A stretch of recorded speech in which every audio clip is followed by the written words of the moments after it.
Hey guys, Craig here again. I'm going to do a channel update on the hillbilly gun truck. This is where I'm at the minute. So I've got majority of the painting done. I've got some weathering done on it, but there's still quite a bit to do. I've got decals to put on it yet and weather them up. I've got stowage and that to put in it.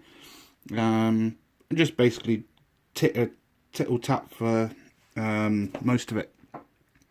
And then that'll be ready to go on the base for the F350.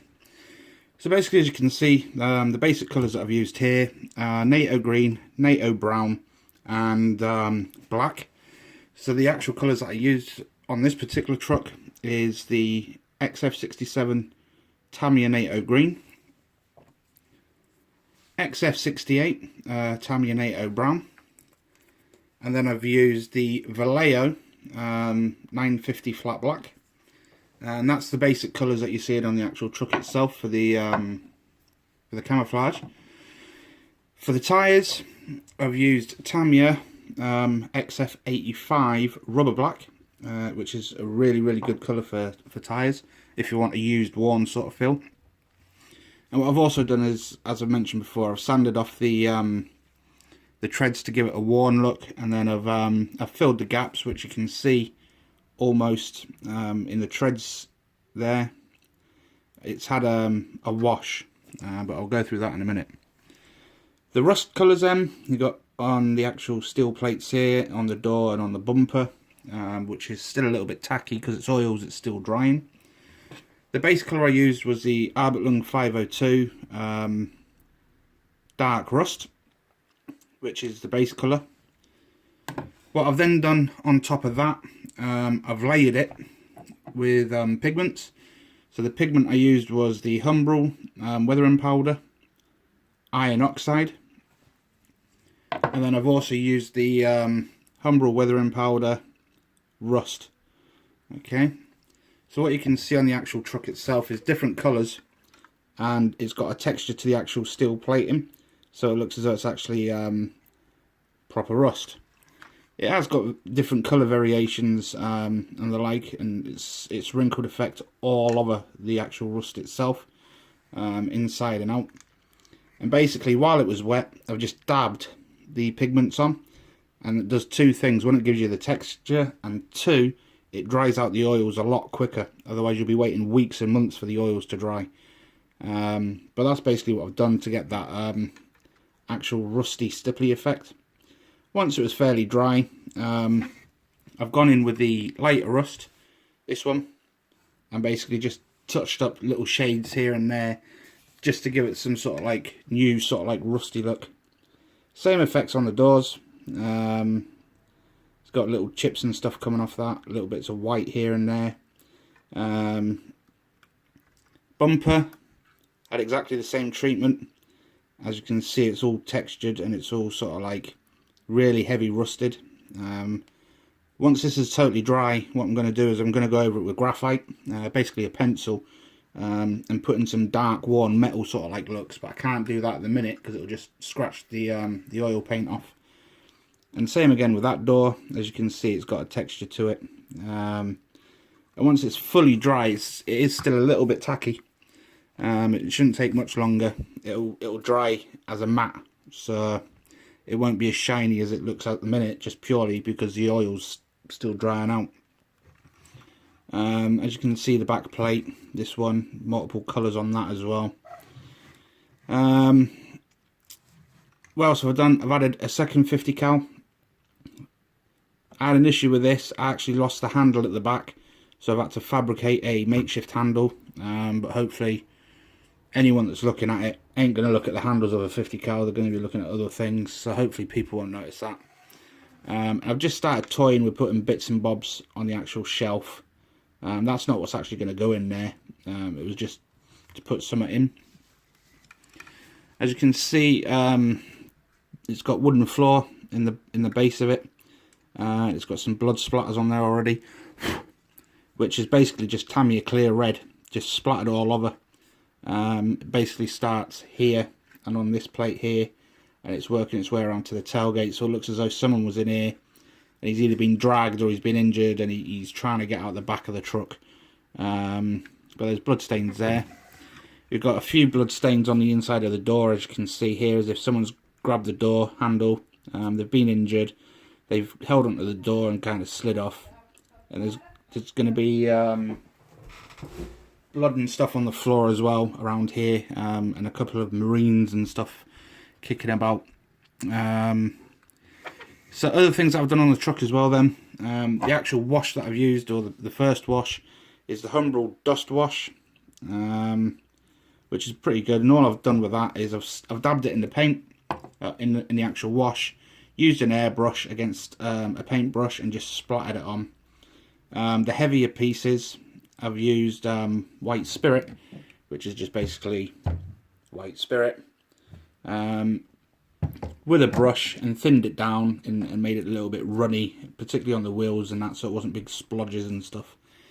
So that's where I'm basically at with the gun truck. It's also had an overall wash of grime, which again was the Albert Lung 502, and I used Starship Fill for that one. But that's pretty good for oil and fuel stains and just general black grease and grime. But that's all other things like the fuel tank and inside the actual cab. You saw me use it before. But that's where I'm at with the gun truck itself. Had a few issues with it. When I tried to upload the video yesterday, pretty much the axles fell off for some reason. So they're now glued back on and it's all solid again. The issue with the handles with the 50 cal. But in general, we're getting to the end of this gun truck build.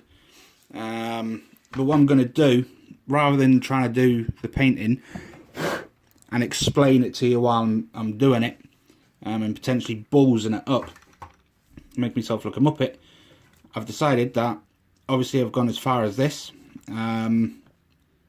So what I'm going to do is, I've got some spare pieces of armour, basically off of a Challenger.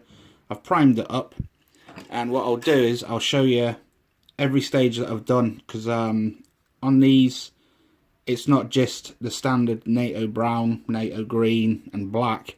I've actually added white, and I've actually added black into the colours to give it a faded look and a shadowy look and all that sort of stuff.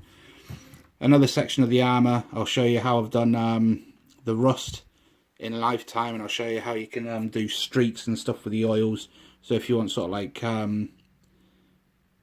drips, you know, like how rust, when it's been wet or whatever, it kind of drags itself down.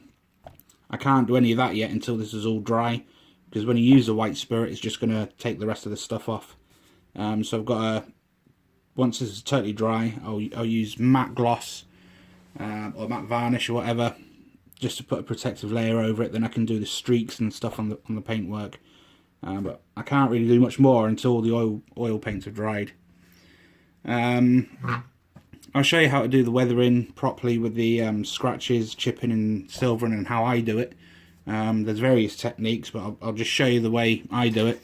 I've got a few of those anyway, so we'll just do a section on how I've done what and show you how it works on this, rather than trying to show you on that. But anyway, that's where I'm at with the gun truck now.